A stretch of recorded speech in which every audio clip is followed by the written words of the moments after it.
Recording by Sargama Studio, Bodhgaya.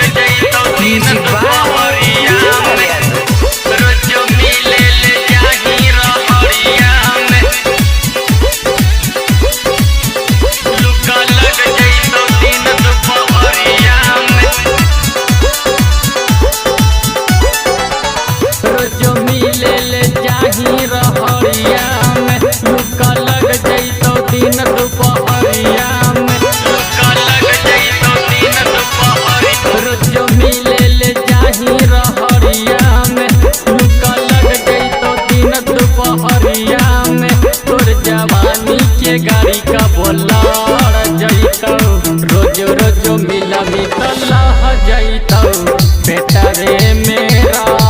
जैतौ बेरी बेरी मिला मितला जैतौ यार रे के राह जैतौ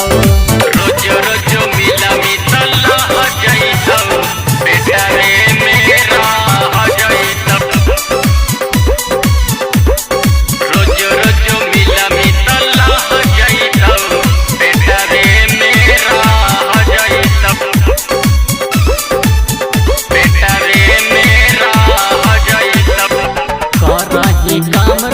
गंदा के छौड़ी गया में जाके तू खाई कचौड़ी गया में जाके तू खाई कचौड़ी कराही काम रोज गंदा के छौड़ी गया में जाके तू खाई कचौड़ी तोर जवानी के गाड़ी का बोलाड़ जैतौ रोज रोज मिला मितला जैतौ बेटा रे मेरा जैतौ बेरी बेरी मिला मितला